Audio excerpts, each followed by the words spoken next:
So, Tim, we talk a lot about decision-making, goals and goal setting, motivation, mindsets, habits, and routines, all of these things that affect money. But we rarely talk about how we actually spend money and the general tendencies we might have for spending and or saving.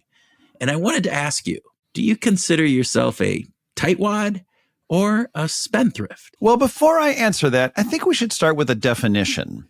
So, using a car analogy, tightwads are driving around with like the emergency brake on.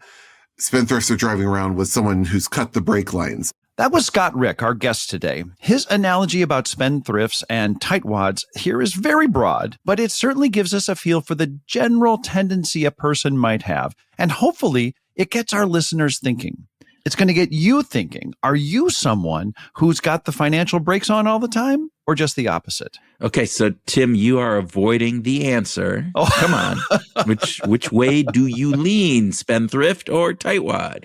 Okay, I fit into both categories. I live by budgets, and those budgets act as outer limits of spending in specific accounts on a monthly basis, sort of the mental accounting thing. So I have my foot at least near the brakes all the time. However, within those budgets, these mental accounts, I'm very much in the moment. And so that would put me, by Scott's definitions, more on the spendthrift side of the table. Okay, I'm going to turn the tables. How about you? Okay, before you turn the tables, though, you still are just avoiding the answer. You just said I'm both. There you go. Hey, all right. I lean more towards spendthrift. I do. All right. Well, I am probably in the spendthrift category. My squarely. If not squarely, at least my other foot is lifted up off of the tightwad, off the tightwad brake, and the other foot is definitely on the gas pedal. So I tend to always look at things as, hey, we are in the moment. Let's spend it, and we'll figure out a way to pay for it on the back end. And luckily, and I knock on wood every time, that has been okay with me so far. But there are times where my wife, on the other hand, is not of that nature, and therefore holds us back a little bit, which is probably a good thing. Yeah. Okay. Yeah. So that's how I'd sum up my tendencies, Mr. Houlihan. That's how I would sum up my tendencies.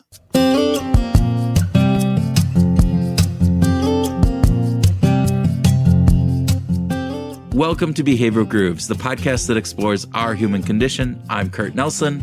And I'm Tim Houlihan. We talk with researchers and other interesting people to discover why we do what we do using a behavioral science lens. In this episode, we speak with Scott Rick about his new book, Tightwads and Spendthrifts, Navigating the Money Minefield in Real Relationships, which we loved. Yes, we did. Scott is an associate professor of marketing in the Ross School of Business at the University of Michigan, and he got his PhD under the guidance of the amazing George Lowenstein at Carnegie Mellon University. Pretty cool connection, I would say. Yeah, totally cool. In our conversation, we touched on the pros and cons of spendthrifts and tightwads. You see, Scott has been studying the behaviors of people who drive with their foot on the brakes, as well as the people who drive with their brake lines cut, for more than a dozen years. His insights into the benefits and the drawbacks of each type provided some really great discussion. Yeah, Scott expanded on the definitions about what might make you a spendthrift or a tightwad, how you go about your decision-making because of it. We also had a discussion about loss aversion and how the context in which we experience losses could influence how they affect us, and especially through the lens of people who are used to constant losses. Very, very fascinating stuff there. We also covered 3 really important tips for you to think about in navigating your personal life, or more importantly, your relationships. And you'll just have to listen in for those because they are really, really good. Yeah. And with that, Groovers, we invite you to sit back with a shaken, not stirred bit of spending habits and enjoy our conversation with Scott Rick.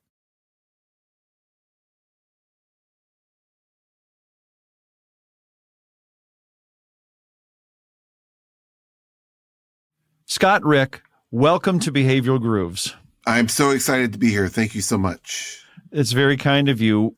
Tell us, first off, would you prefer to have dinner with your favorite tightwad or favorite spendthrift? Oh, well, as much as I love the Tightwads, I would probably choose another spendthrift. Yes. That I think is a pretty easy question on that, but there you go. All right. I will ask our normal everyday starting question that Tim supplanted here. Are you a coffee drinker or a tea drinker?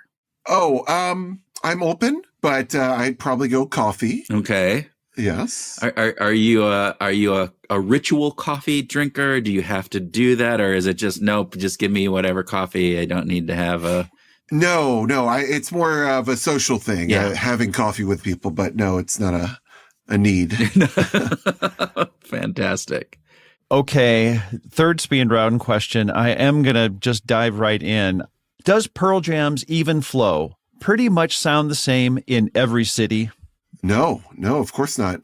Because it depends on what they play beforehand and the mood of Mike McCready the night they're playing and when he does his solo. So it's there's textures, there's layers.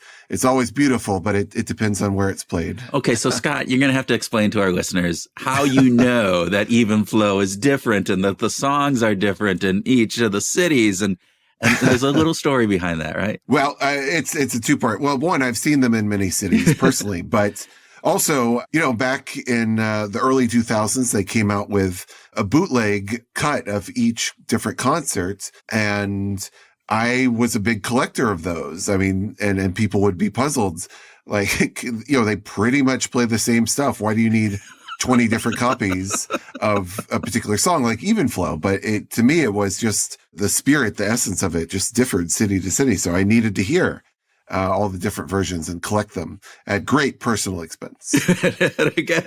that there is a large sum of money that goes into some of those bootlegs, particularly when you're buying all of them from, hey, I can see getting that one from, I don't know, Cleveland or wherever it would be. But yeah, do you have to get all 30 of them? So there you go. Yes. Okay, do you have to do it when you're in grad school, when you have no money? And yes, the answer is yes. Yes, I can live on Taco Tuesdays, for $1, like much better than I can live without this other stuff. All right. Last speed round question. So do you agree or disagree with Elizabeth Dunn, Dan Gilbert, and Tim Wilson? And they say that if money doesn't make you happy, you probably aren't spending it right. That sounds about right to me. I mean, there are some things you just have to pay for that will not make you happy. I get a parking ticket, I have to pay it. But no, I think there are, spending money is going to affect your happiness one way or the other. So you might as well devote a little thought to how you can do it better. And so I agree with the spirit of that. Sure. Yeah. So we are talking with Scott Rick about his new book, Tightwads and Spendthrifts, Navigating the Money Minefield in Real Relationships. And so, Scott, thank you for being a guest here. And I'll just start with this. So we love the way that you brought behavioral science right into the forefront of the book, right? And yet this is a really readable book. It is a fantastic book. But let's start with some definitions. So can you talk about how you define tightwad behavior and what would constitute spendthrift behavior? Yes. So I think of these as like two ends of one continuum. And a classic tightwad might be someone who looks good on paper. They might appear to have their financial life in order. You might not think they would be very anxious about going broke or spending a lot of money, but a lot of tightwads do feel a lot of distress when thinking about spending. They're worried about what they're losing out on later and kind of bankrupting their future self. And so they end up not buying a lot of things they recognize they absolutely should be buying. And certainly the people around them think they should be buying these things. And so they'll miss out on some experiences, maybe some once in a lifetime opportunities. They'll walk around in shoes that are uncomfortable and they just can't bear to pay the retail price, even though they can easily afford it. So there's some frustration that comes with that not being able to buy these things that at some level you recognize, like, yeah, I probably should buy that. Spendthrifts, it's very different. So using a car analogy, tightwads are driving around with like the emergency brake on. Spendthrifts are driving around with someone who's cut the brake lines. We spendthrifts are very present minded, and we have worries too. We don't want to miss out on, important life experiences, and we will buy things just in case we might need them. So we're not only buying for known actual needs, we're buying for like potential needs. Like, I might be going to buy some work clothes and see, oh, there's a fun velvet blazer that might be good for like a holiday party. I'm not invited to any holiday parties, but what if I am? I wouldn't want to be without that blazer. That's the way we think. I'd rather be looking at it than looking for it, that kind of thing. So it's a very different approach. And as you can imagine, there's also some regret that comes with being a spendthrift. Like, yeah, I didn't get invited to those parties. And now if I did, I don't even fit in that blazer anymore. So that's a problem. So we end up buying some things that we come to regret. So neither is ideal. You just said we when talking about spendthrifts. and I love that you opened the book by saying, I didn't come to this topic as a completely detached observer. I think that's fantastic. Yes. So can you tell us a little bit about Vegas? Can you tell us a little bit about that? Yeah, no, there's a lot of me search here. And yeah, I grew up in Houston, and small family, grandparents were in town, lived near all their grandkids, seemingly a nice setup. But they were show people. They were used to kind of glitz and glamour. They got bored of us and they moved to Vegas, which was sad, but we got to visit them sometimes for weeks at a time. And they didn't go there for, the Hoover Dam or like any sights and sounds. They went for like the casinos. So that's where I kind of grew up. I spent weeks and wandering around casinos with them, and sometimes on my own. I looked older than I was. They didn't give me any trouble. It was a different time. But yeah, so I kind of saw this daily struggle for happiness via money. And, I think it kind of loosened me up. It kind of, you see this all day, every day, this kind of over the top spending. And I think I just got less anxious about the idea of being loose with money, even though, my family was making some questionable choices. They never went like overboard, but, they lost a lot. And, this is one case where I think, I still question loss aversion. Like, the losses were so expected. It was like no big deal. But when we would win, like, oh my gosh, that's a celebration. So it's like, I think the wins loomed larger than the losses there. So yeah, I think it was fascinating. It definitely loosened me up. I'm not trying to replicate it with my kids. We haven't been to Vegas yet. Me and my boys will play poker for like, snacks. But yeah, it was a fun, fascinating childhood. All right. So this wee part of being a spendthrift, but now you've written a book on spendthrifts and tightwads. Has your behavior changed because of this me search that you have gone and done? And and I don't think the book is necessarily a self-help book for people, but is there part of the book that is like helping identify and maybe being able to go and take this to say, all right, maybe I need to be looking at things a little bit differently? Yeah. No, I would hope that I'm a kind of a practical spendthrift. I'm aware of the dangers, and I let there's some automatic savings set up in the background that I don't get to touch, and you have to kind of know yourself and manage accordingly. But I was writing this book during COVID and watching my kids grow up way too fast, and if anything, it made me kind of a little more comfortable being a spendthrift. Because it's just, you had all these reminders of the fragility of life and the future. There are no guarantees. And so you don't want to go overboard, but it really reminded me to like seize the day and don't necessarily save all your happiness opportunities for later. I mean, again, not going overboard, but it made me more comfortable in my spendthrift self. It's interesting that you say that because I am more on the spendthrift side than on the tightwad side. I'm in the middle of your component, but leaning more towards the spendthrift side. I can't remember exactly what my number was, but there is this nagging piece in the back of my mind when I do spend, I buy that nice driver for golf that I had a nice driver, but I got a nicer driver, right? And, we go on a vacation and go skiing at an expensive ski resort, but we're making great, family memories and various different pieces. But I'm always trying to justify that. Is that a common trait for spendthrifts? And is, to your point, kind of coming to terms with that? Is that something that you obviously have said that you just did that with, kind of going through COVID and the pandemic, but is that something that more people should do, again, within reason? Right. Well, we spendthrifts are naturally artists at justifying and making sense of otherwise puzzling purchases. But no, we see a lot of things as investments. Like, we can very easily tell that story. And certainly when it comes to like making memories and these kind of family events, we're good at that. And that's a good perspective to have. But, this is one reason why I like being married to a tightwad. Like, you need kind of this team of rivals. You need kind of these competing points of view, and it's all about finding the balance. And so I can help her frame some things as investments as needed, but it is good to have this countervailing force of let's not go overboard.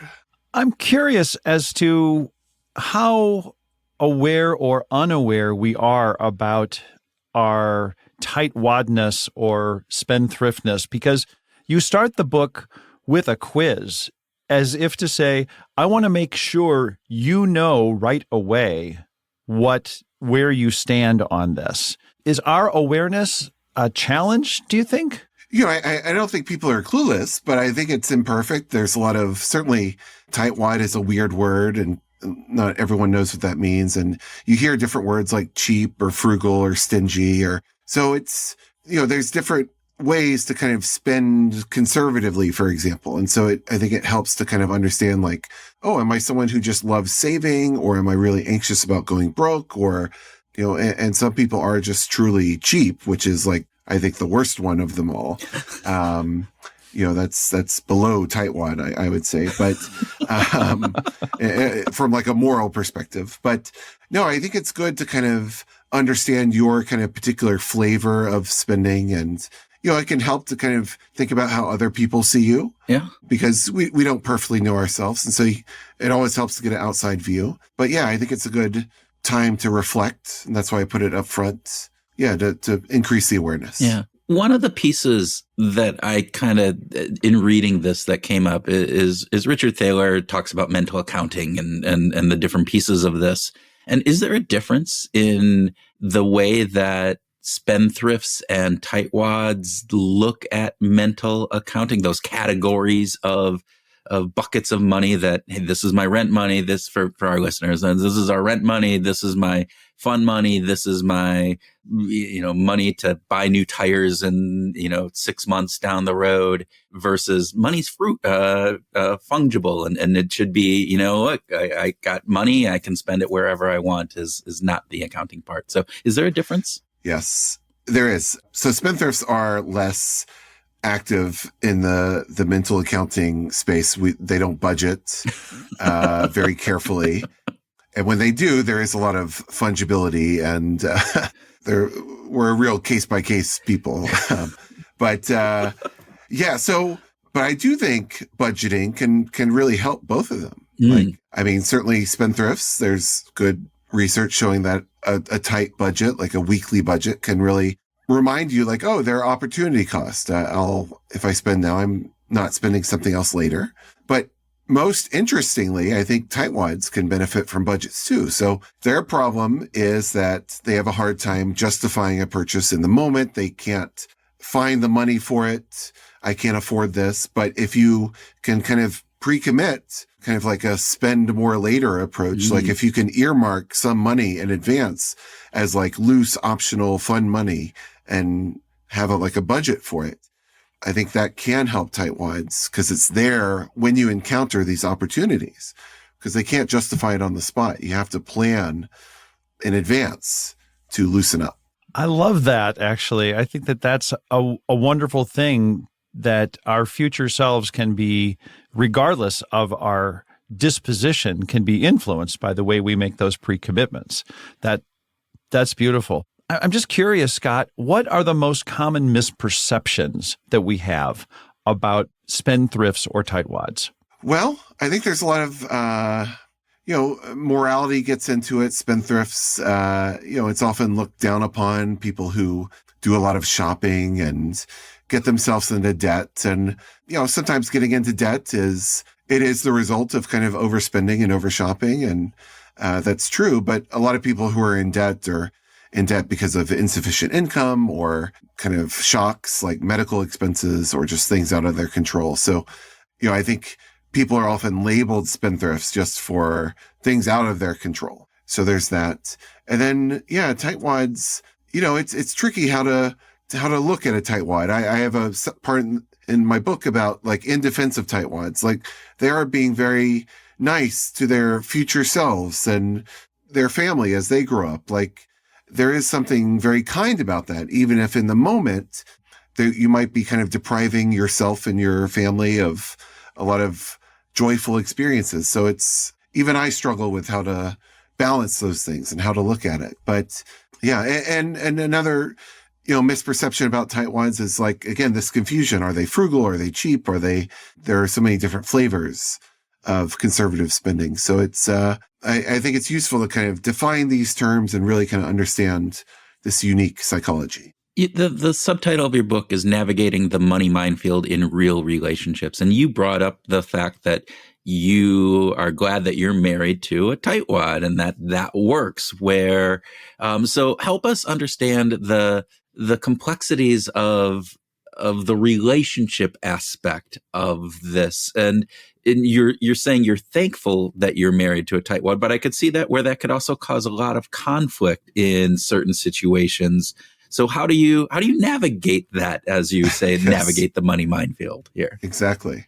Well, yes, I am thankful, and we do make it work. But on average, the more spouses differ on this, the more they fight, the more they wish they married someone else. It is usually a sore spot. And so it really takes a careful approach to make this work, because just these money-related decisions are so unavoidable. I think it can be kind of fun and interesting and charming to be with someone different when you're dating.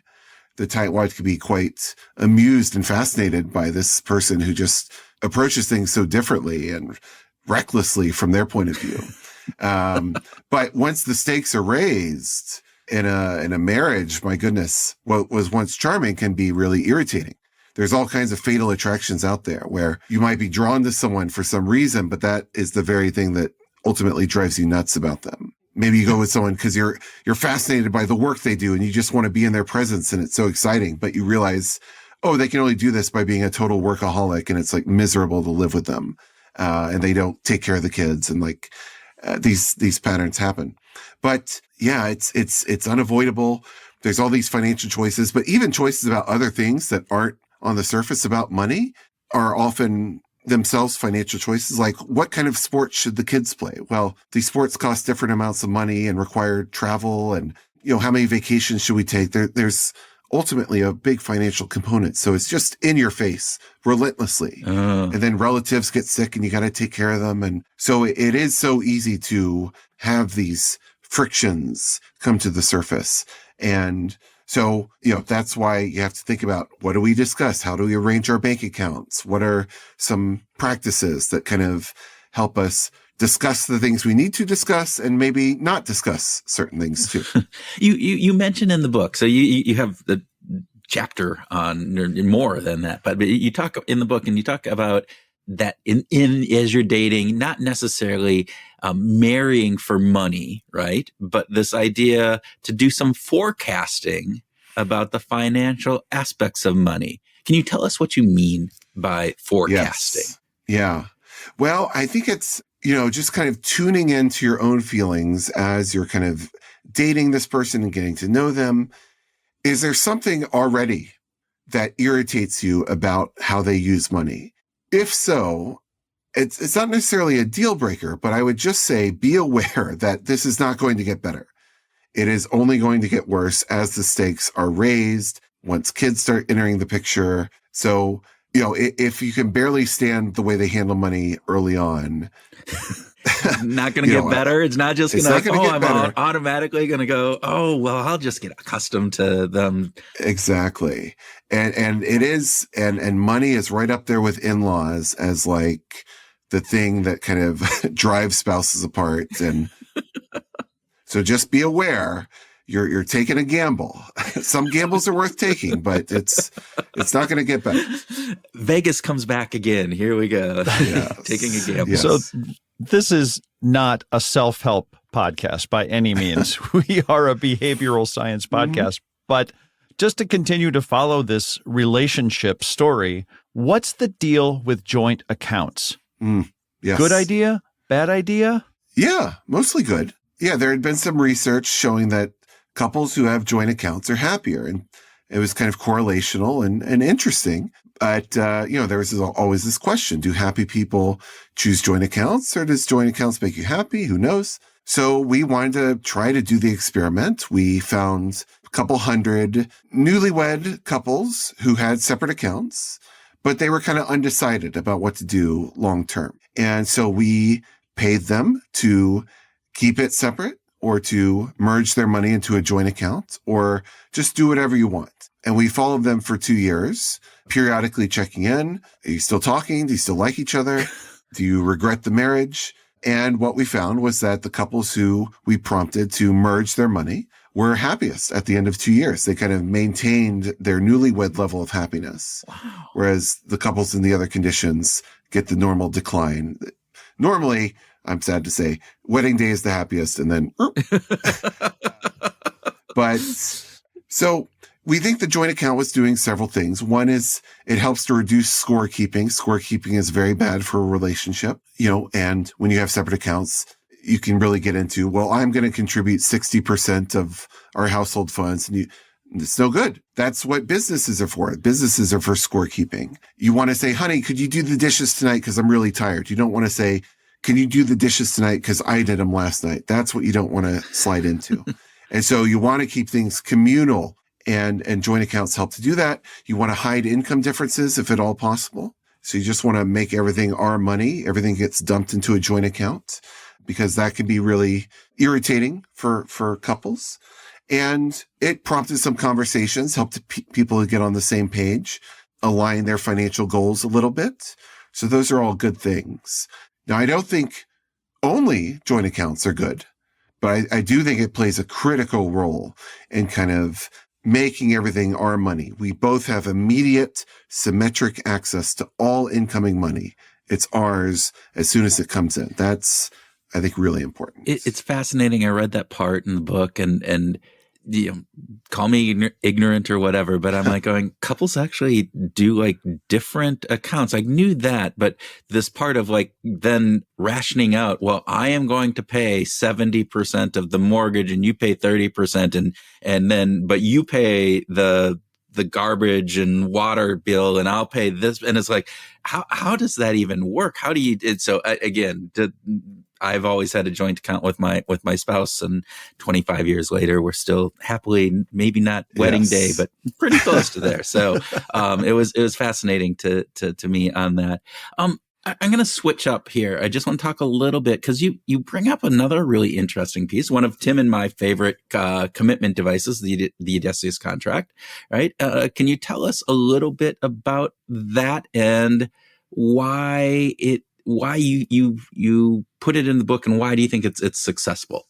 Yeah, well, it certainly can be. And I think budgeting, earmarking can be a way to kind of, commit your future self to behaving differently. And, as we talked about, I think it can help both types. You can use budgets to loosen up or behave yourself. But, there are other things. I think credit cards could be an interesting commitment device for a tightwad. If you're kind of paying an annual fee and getting some kind of, you'll get a bonus on travel and a bonus on a fancy hotel. Like, it could be a way to kind of pre-commit to, having that experience that you might not otherwise go to. Now, there's risk when it comes to pre-commitment devices, of course. What if you get the credit card with the annual fee and you truly don't have time to take that vacation this year, or you could just never can get over the hump later to go for it. So there is some risk that comes for it, yet it takes trial and error. But, I think that's a big part of this approach, kind of understanding yourself and where you're going to go wrong and changing your kind of decision environment accordingly. We are speaking with Scott about his new book that came out in January 2024, and it's called Tightwads and Spendthrifts, Navigating the Money Minefield in Real Relationships. And we want to talk to you about gift giving. What role does gift giving play in the spendthrift tightwad universe? Yes. Well, gift giving is huge. When I first proposed to my editors, I need a chapter on gift giving. They're like, really? That doesn't seem like part of financial decision making. I was like, no, it's totally essential.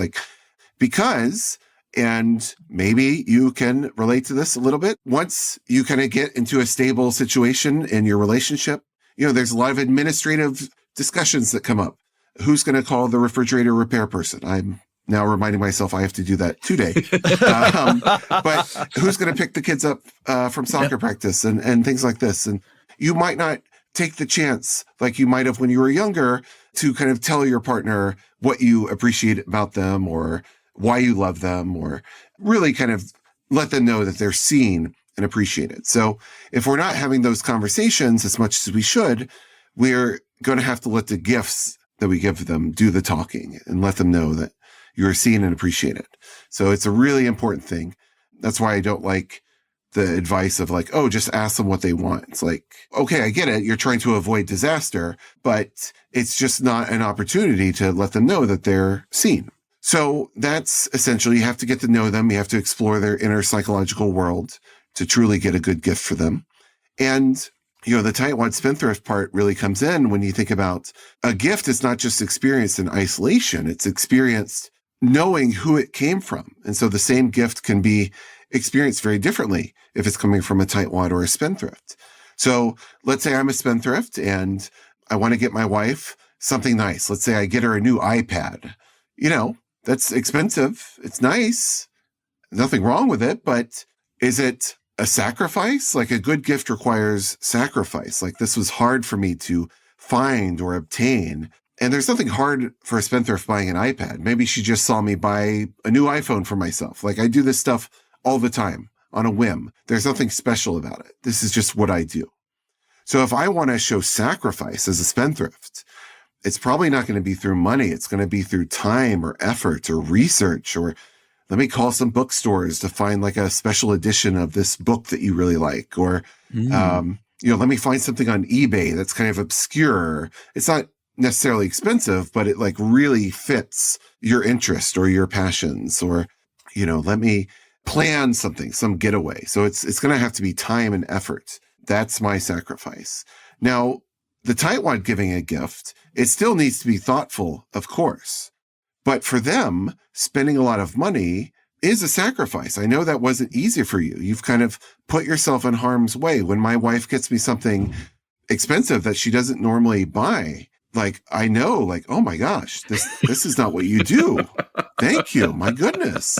It's a real sacrifice. So, we have to keep in mind what the recipient knows about us, the giver. Yeah. So it feels like there is an element of sacrifice that goes into a good gift giving component of this. And because if I'm a spendthrift and I just buy the expensive jewelry or whatever it is, it doesn't matter because I don't feel the pain of that giving, and it doesn't necessarily, there's that work or effort that went into it versus, if that was a tightwad. That's an interesting component about how just that difference. And so I'm wondering, is there something, I don't know where I'm going with this question, but I just thought that was really an interesting insight. I'm reminded, and I forget if I quote this in the book, but there's an SNL sketch about a CVS Valentine's, just someone getting their partner something. And one of the woman's like, "Oh my, when did you get this?" And the guy's like, 5 minutes ago. Like, that's like the ultimate act of not sacrificing. Like, it was so easy and effortless. That's what you want to avoid. Like, you need to show that this is hard. Is there anything on that though? So again, I sharing too much here, but my in-laws will always make a handmade card. Part of that is because they're more on the tightwad side. But there is also this aspect that it's really kind of nice when you get that. They've spent some time in creating this card. But if that had come from like a spendthrift person, I probably would put a little bit more value in it, because I don't view it as, oh, they're doing this because they don't want to spend $3 on a card. Yes. Is there something there? That's right. Yeah. No, time and effort and thought is always good. But I do think spendthrifts get a little extra bonus by demonstrating that, if that's kind of new for them, if you're used to seeing them kind of throw money at the problem, so to speak. Not that like an anniversary is a problem, but you know what I mean. But yeah, they get a little extra boost. Yeah. Scott, you've done some really cool work with fantastic partners, colleagues over the years. And you mentioned one of Kurt's and my buddies, Ron Kivitz, and some of his work with Itamar Simonson, specifically around the right to indulge. And you bring up an important study that Kurt and I think is undervalued in general. The study where a quarter of the participants chose a $50 bottle of wine over $55 in cash. Can you tell us about the lesson there? Yes. Well, and they chose it when, it's a drawing. If you win, it'll come later. What would you want to get later? I think if it was like, oh, you'll get this prize right now, I think most people would just take the cash. But some people realize they understand that I'm a little too restrictive in my approach to spending. I'm not ready to loosen up now, but later I might be able to loosen up. So it's kind of the spend more tomorrow idea. And this is where I think it can help, tightwads kind of read and learn about some regrets that people have, about missed opportunities. And I don't think a lot of them can do an immediate change, but I think some of them, upon reflection, upon hearing about others' experiences, might be able to, pre-commit to indulging later and come up with enough time to kind of justify that purchase. They just can't do it on the spot. They got to warm up to it. Okay. But yeah, I love that study. Yeah, no, it's great. We could go down a rabbit hole around, non-cash and cash and all sorts of different pieces there. But I do, there's two things that I have questions on.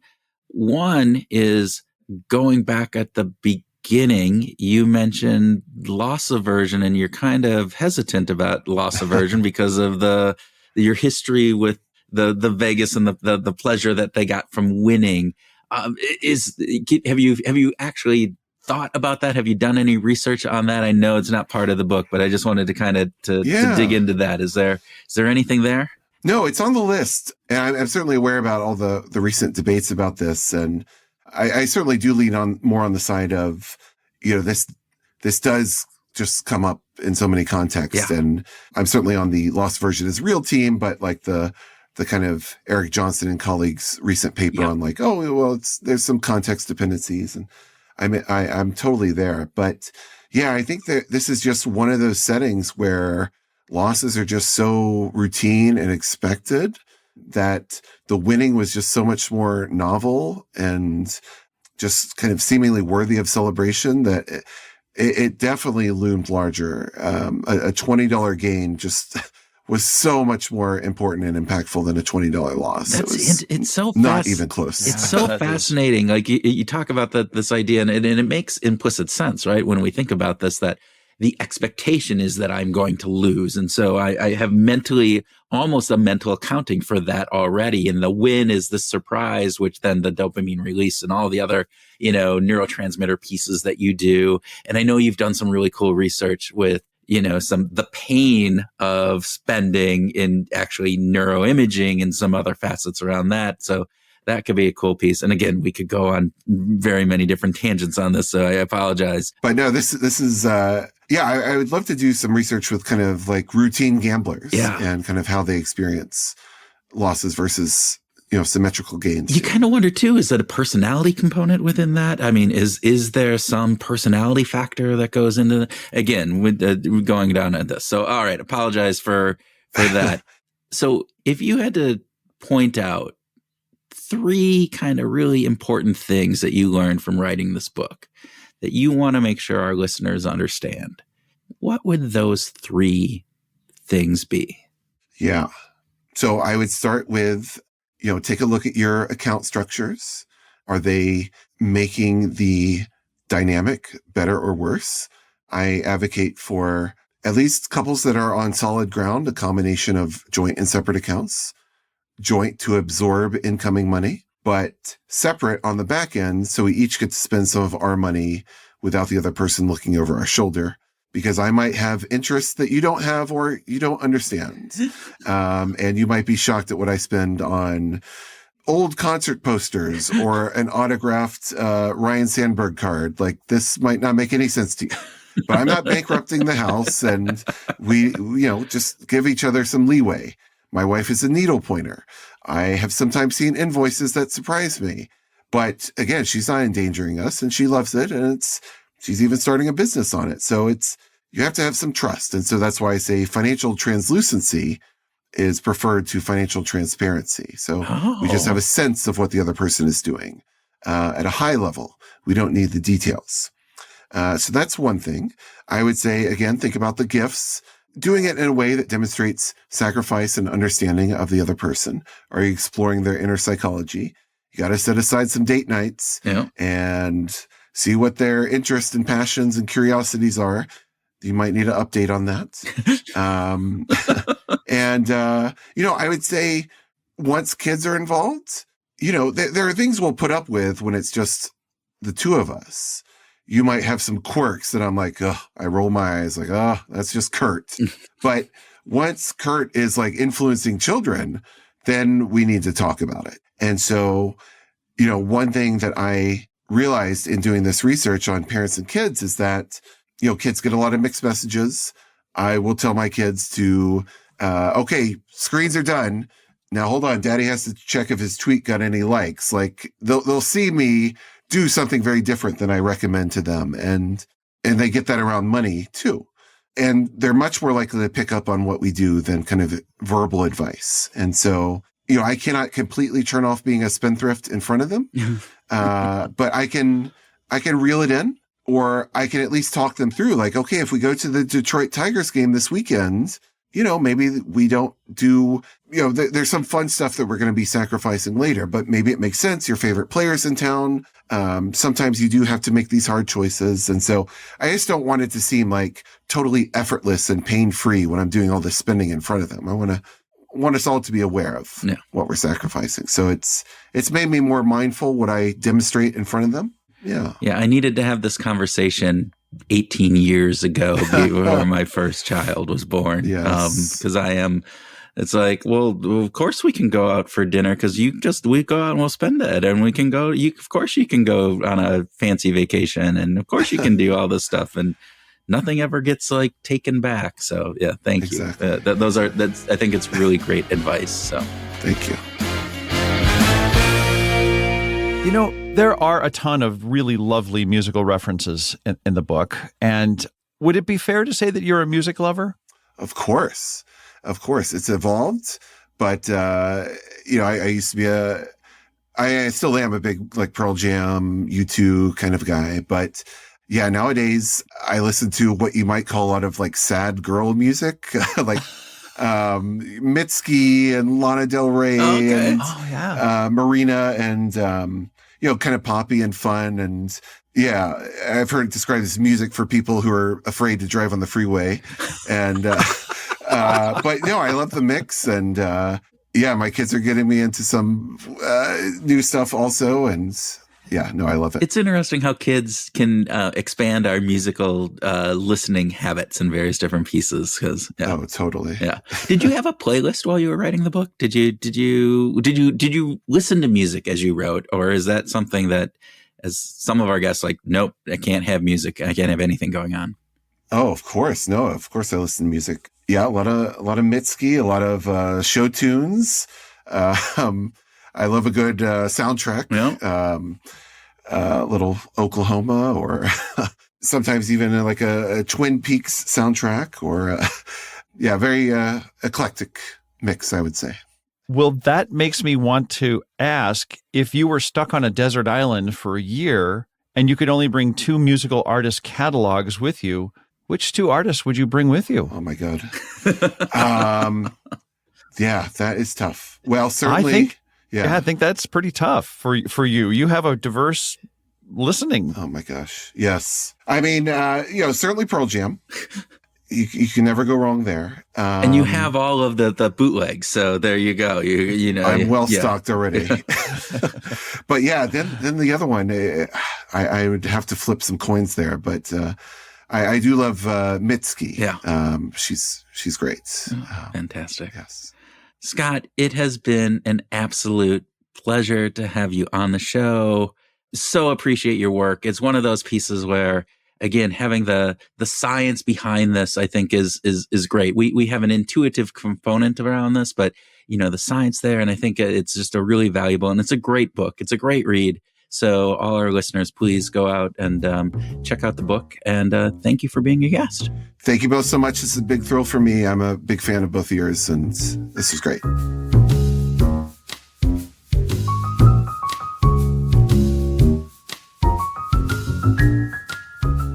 Welcome to our grooving session, where Tim and I share ideas on what we learned from our discussion with Scott, have a free-flowing conversation, and groove on whatever else comes into our spendthrift tightwad brains. Both. Well, you have both.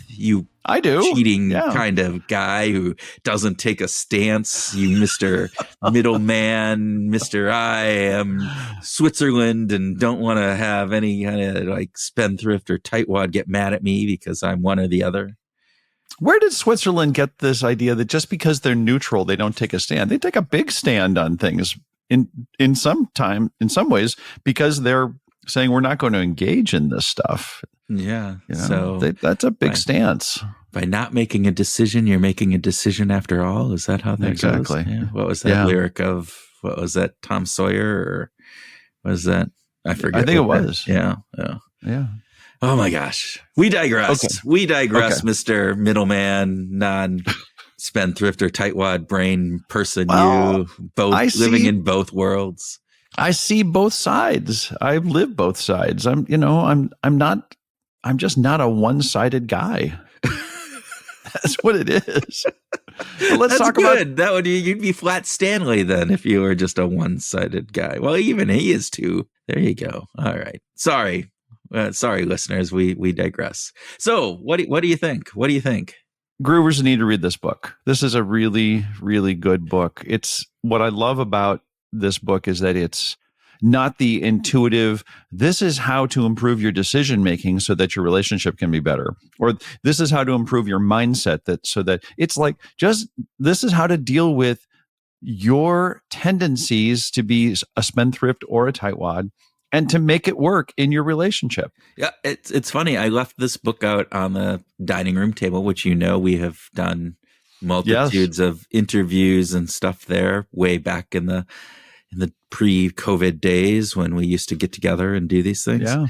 But then my wife was picking it up and looking at it, and she goes, "This looks really interesting." I go, "It is. Yeah, you should read it. We should, because we probably have, conversations that we should be having over the insights in this about how we operate and what that means and why that could cause issues or strife, or where we might be making bad decisions because of different aspects of it." So I think it's a really great read, and I think people ought to be reading it.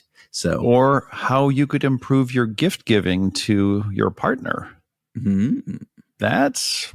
I've used that spendthrift giving of like just giving something of value and what the meaning of that is compared to something expensive. If they spent extra money on something and how hard that was for them versus a spendthrift who actually then goes and takes time to make something special and isn't all about just spending the money, but taking the effort and putting that in. I've had that conversation actually with people in work situations, a number of other factors to talk about it. It's been one of those cool concepts that I think, oftentimes we get in these interviews, but this is one that I've used with others. Yeah. Okay. Where do you want to start then, Kurt, on our grooving topics? Context matters, and context matters in loss aversion. Bing. Boom. Like, why didn't we think about this 30 years ago? Why have we talked about loss aversion as this like overarching piece and different aspects? And I know that's not what his book is about, but it was one of those really interesting pieces in the conversation that we had with Scott. So, yeah. So why is this a big deal? It's a big deal for me because I've always thought of loss aversion as just this completely universal thing that under any circumstances with just about anybody, they're going to value losses greater, maybe 2 times or more greater than gains of the same value. Yeah. And yet what Scott starts to bring to the table is, what if you're a gambler and you lose all the time? You become desensitized to the idea of losses. They stop having that 2x multiplier of, oh God, it feels terrible to lose, because you're losing all the time.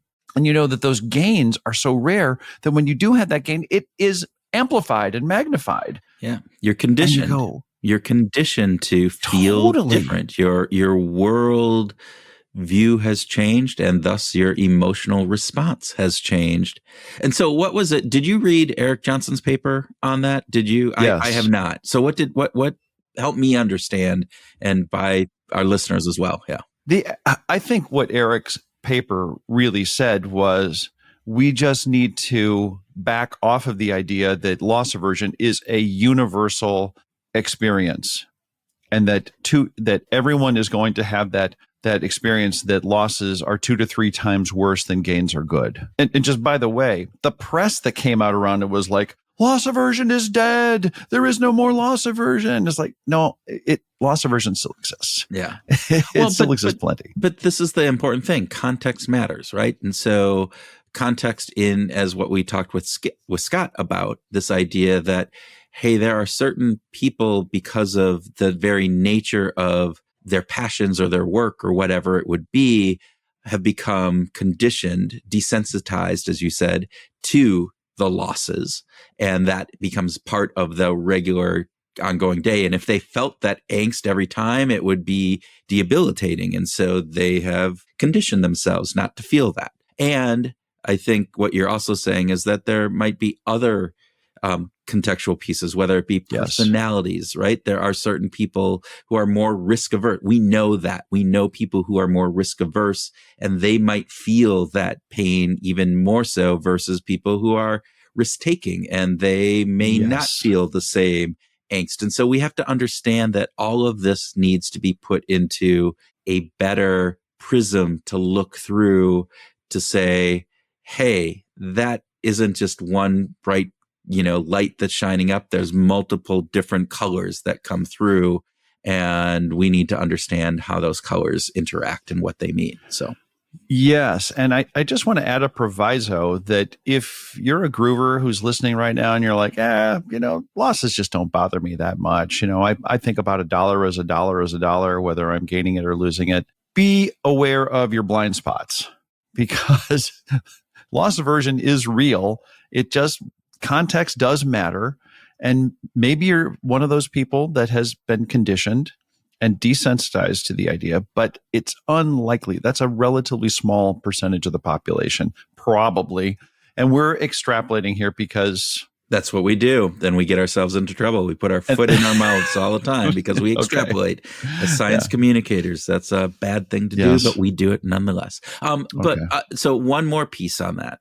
And I was talking actually with some corporations today, not some, a corporation, a business, and not the corporation itself. I was talking to people who work for this corporation today. That's good. Thank you for as clarifying. opposed to just, hey, large corporation, I'm talking to you. No, I was talking to people who work inside said corporation about loss aversion, about some of the ways that loss aversion can impact how they're feeling.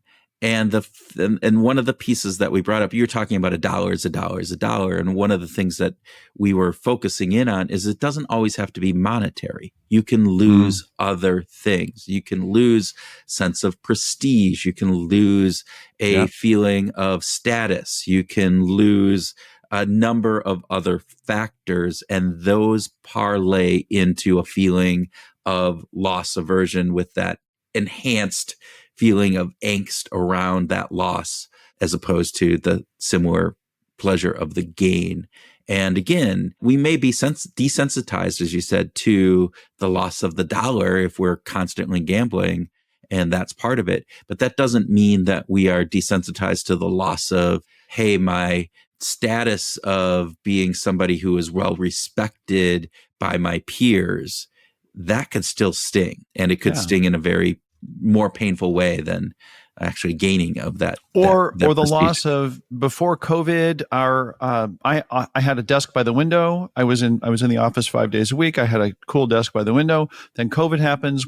The company moves to a hotel style thing, and so now people come in at random, and I go in 3 days a week, and most of the time there's somebody sitting at my desk, and still my damn desk. Yeah, it's my desk. Your desk, and you lost that damn desk. I lost. That's right, and it pisses me off, and so that person becomes an object of irritation when they're just following the rules. The rules changed. They just are a morning bird, and the early bird gets that worm, and that worm is the desk in the corner with a beautiful look out over whatever fancy view that you're looking at.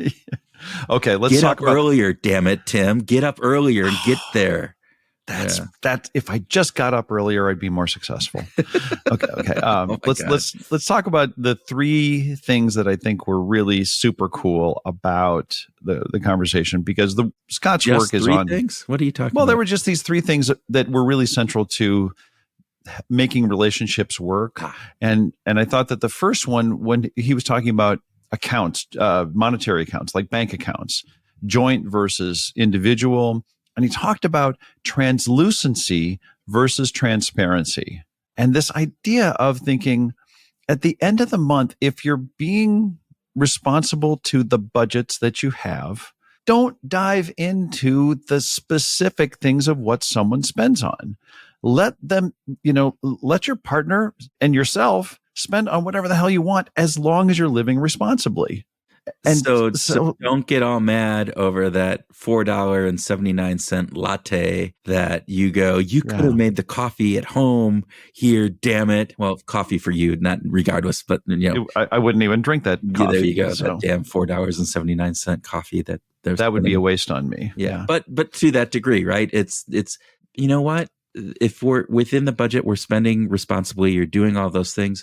If they want to go out and play a round of golf, and maybe that's wrong because it's taking time and different things, but from a monetary perspective, right? Mm-hmm. Or whatever it would be, buy, a fancy Stanley cup, or do something that is outside of how you would spend that money. Yeah. That's okay. And don't get all worked up over that. There's so many people that I know of that just get mad at their partners because of their spending habits, and sometimes it's justified because they're putting them in like financial distress, but other times it's like that's a different story. They just don't like what they're spending it on. I think Scott, to quote him, he said, you need to have a sense of what the other person is doing at a high level, but we don't need the details. And I think that for some people, giving up that sense of control is going to be difficult, but get on board with being challenged, because it doesn't I don't think that high control relationships, let me put it this way. high control relationships tend not to lead to happy relationships. You made a comment that is like not middle ground Switzerland. Look at that. That is not Switzerland. That is, and that's my observation, folks. That's not based on any of the research that you've done on high control relationships versus not. It's just personal experience, huh? It's personal experience. There you go. Yeah, I get that. I get that. And I can, again, it passes the smell test. So there you go. All right. Let's talk about gifts. Because this was a piece that as I already talked about, I really liked this idea that, hey, are you giving a gift in a way that demonstrates sacrifice, which is different for a spendthrift than it is for a tightwad. Right. And I love that. It's like, all right, for a tightwad, if you make a handmade card for me, I'm viewing it as, oh, you're just saving money because you don't want to spend the $4 on a damn freaking card for me. But if you're a spendthrift and you hand make a card for me, I'm like going, oh, thank you. You put some time and effort into this. And right. You would normally just go out and buy me the $8 card, but you didn't. And so thank you. Yeah. It's that's a great example. And I just saw that recently with my family, actually. It literally came to life in the form of a card where the person who is a super tightwad made their own card and handed it over and gets all this applause from everybody for doing the work to make the card and give the card. But the primary reason she did it was to save the $4 on the card. And so it's so strange. But gifts are so important. Also, a gift does not exist in isolation, right? Talk about context, right? So gifts have a rhythm and a context about them. And I think that it's really important when you think, if you're going to give a gift to someone, that you just take a minute to get into the mind of the person you're giving to. Get your psychic vibe on, start thinking about the other person. And it can go a long way, I think, to really get into their heads about what would make sense to them. Kind of get back to the love languages about, time and touch and, all those kinds of things. But like, what's of value to them? Give a gift that's meaningful to someone else. It's interesting. And sorry, I'm going to spring this on you. We didn't talk about this in advance, so I'm springing this on you. But I just have been in the throes of high school graduation and high school graduation parties. And lots of them, right? Lots of them. My son just graduated. And as such, you give a card, usually with money in it, as a gift. That is the traditional kind of, at least in the U.S., at least in the upper Midwest where we're from, that's what we do. And it's one of the only times where in a gift-giving situation, money is kind of appropriate. And we've talked about gifts of money before versus, like, do you give somebody a bottle of wine or do you give them $20 for the thank you for the dinner that you do, and like the difference of that, what that means, right? In various different aspects. But in this case, in this instance, money is the appropriate, kind of the expected way of doing it. But what's really interesting in just seeing how my son got the money is the cards become much more important than the actual gift. I mean, the dollar amounts varied huge, right? And different pieces. But the manner in which that money was given into fun things like, somebody wrote a check for $20.24 because it is 2024. And that was just like, it was, it was unique. It was memorable. It was like your graduation. This is special for you. There were, people who had a handwritten card and were like, look for the number of Jacksons, and kind of in making a game of it and very different things. Jacksons being a reference to the Andrew Jackson on a $100 bill. $20 bill. Yeah, $100 bills. That would be nice if there were multiple Jacksons. But those are Benjamins. Sorry, those are Benjamins. Yeah. But the idea of then the card and the words that are associated with the card And, there are some cards that my son got that were just like their names and then the money included. And then there were other cards that had a long kind of, commentary about my son or their relationship or different pieces. And those, again, take on a different meaning. And I think cards in the general are that way, but particularly when there isn't necessarily a thoughtful, the gift itself is just a monetary gift. That is interesting.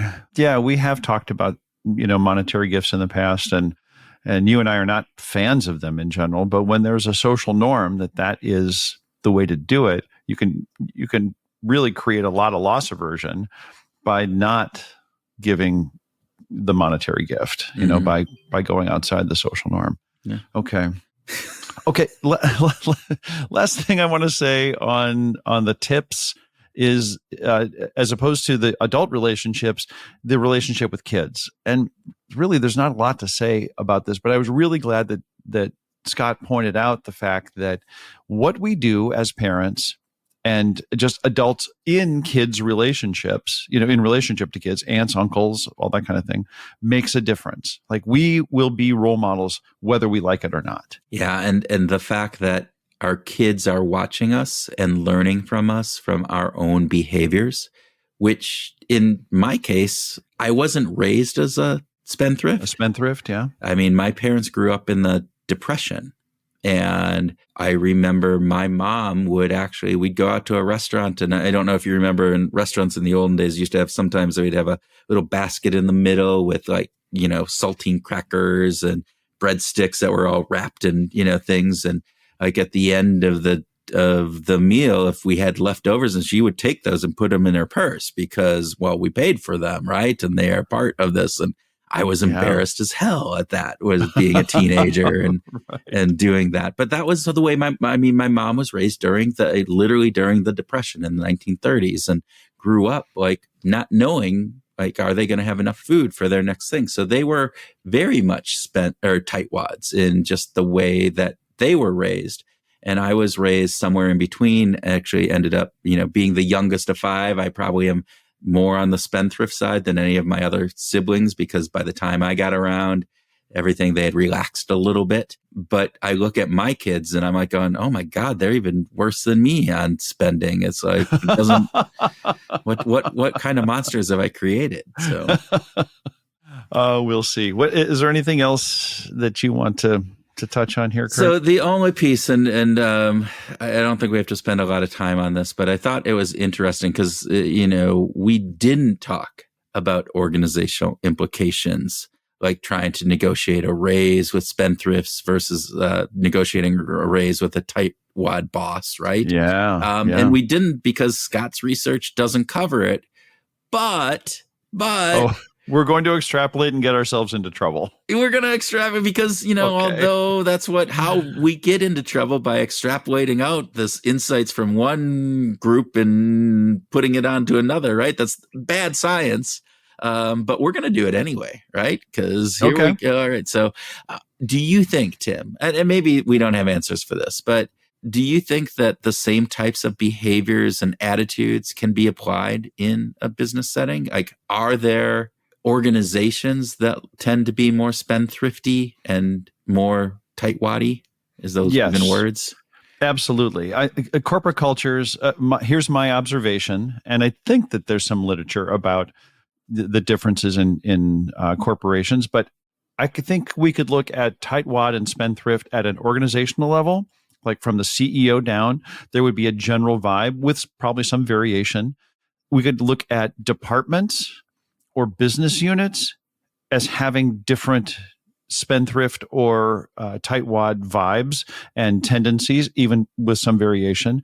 Then so after business units, we go to departments. From departments, we could go down to individual line managers who will have a specific tendency to lean one way or the other.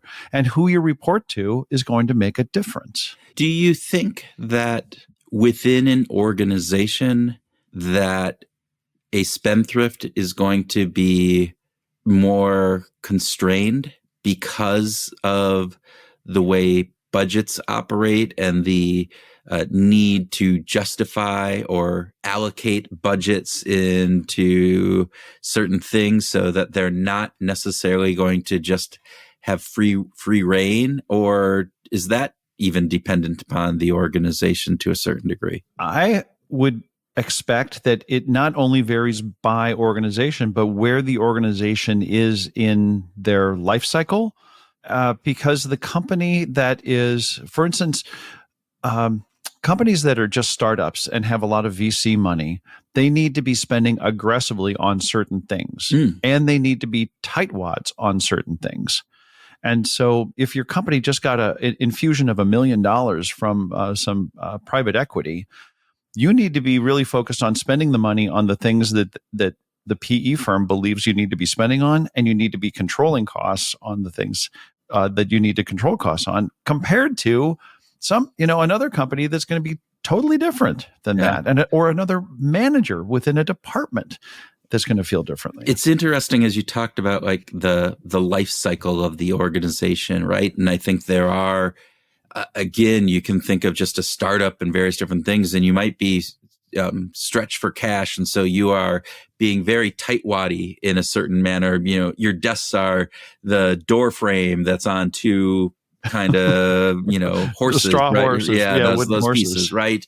And there's part of that, and then you get to a part where all of a sudden you get that influx of money, or you start selling amazingly, and your profits are way up, and so now all of a sudden you do feel like you can spend and different things, and then you grow even beyond that, and all of a sudden the organization gets public traded, or even just larger from an organization. You have to put kind of these constraints in, and you have to have elements where you have approval processes and various different aspects. So again, those aspects of the life cycle, I think, are probably there as well. It's just really interesting if you think about that. And even just like the situation, context matters, right?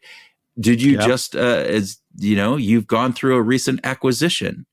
In the acquisition, you're being a spendthrift. You might have to spend more to acquire that company than maybe what its value is, because you hope that there's some synergies moving forward. So you're spending more. But then once that acquisition happens, now it's cost cutting time, and now you are under tightwad frame, because now we have to make those synergies work, and we need to centralize things, and we have to cut X number of headcount and this much budget dollars and everything to meet the financial projections that we had. So that's a great example. That's a really terrific example, Kurt. And I think that groovers can benefit from being aware of where their company is at, where their business unit is at, where their department is at, and where the person that they're reporting to is at when it comes to what they perceive there needs to be. Is it time to spend, or is it time to save? I love it. So, all right. I think that's a wrap. And because we covered some really cool things from our conversation with Scott, I think I don't know if there's anything else to say, right? I agree. I just want to go back to the gift giving thing just one more time, because it's really important to get in the mind of your recipient. And I just thought this was so important. And you might not get it perfectly right, but you have to just go out and try it and get into the mind of the person that you're giving to, or the people that you're giving to.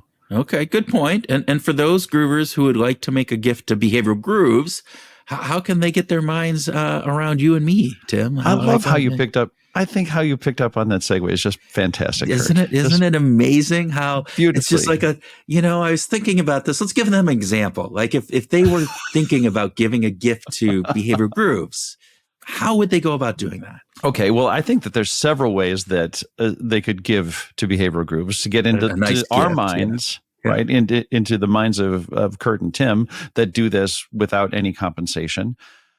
A groover could start by maybe at the highest level link to our Patreon site and make a pledge. Give some money every month. Nothing crazy like $100 or $500 a month. Doesn't have to be that. And that's a perfectly acceptable monetary gift. That it's just like the graduation gifts, right? It is. There's no shame in just giving money and demonstrating that you appreciate us, and that would be. But what if we would appreciate you, for that gift. Yeah, totally. Yeah. So like, what if it were just like 1% of that the totally extravagant gift would be like $500 a month. You don't have to do that. But what if you just gave 1% of that, like $5 a month or $6 a month? Yeah. If you're a tightwad, that's fine. If you're a spendthrift, you got to double that, right? You got to triple that. There you go. Because then we know you mean it. We know you mean it. That's right. That's right. Yeah. If you are not in the monetary gift category, you could just leave us a review. Again, nothing crazy. Yes. Doesn't have to be 6 or 7 paragraphs. Doesn't have to be an essay on why Behavioral Grooves is like your favorite podcast in the entire universe. Just take a small percentage of that, like just 3 or 4 complete sentences. That would be great. Or they could just give a quick rating, like 5 stars on their favorite, podcast app. I mean, that would be great. Apple, Spotify, Podbean, wherever you like to listen, they could rate us. That would be a gift. That would be a very powerful gift. Or if they wanted to just send out an email to their friend with a link to one of our episodes, maybe this episode, and give that as a gift to somebody else, a gift of Behavioral Grooves to somebody else, that is actually a gift to us as well. Or just take a little bit of social media and share it with your feed, with your friends on social media, right? You could just getting the word out. That could be a great gift to Kurt and Tim. And a gift to your, social media followers, because now they get the gift of Behavioral Grooves. So nicely done, Mr. Houlihan. Nicely done. All right. Is there anything else we had to add? No, I think that we are complete there. So, okay. So with that, Groovers, we hope you pack up some of these wonderful insights about spendthrifts and tightwads, and you use them this week to go out and find your groove.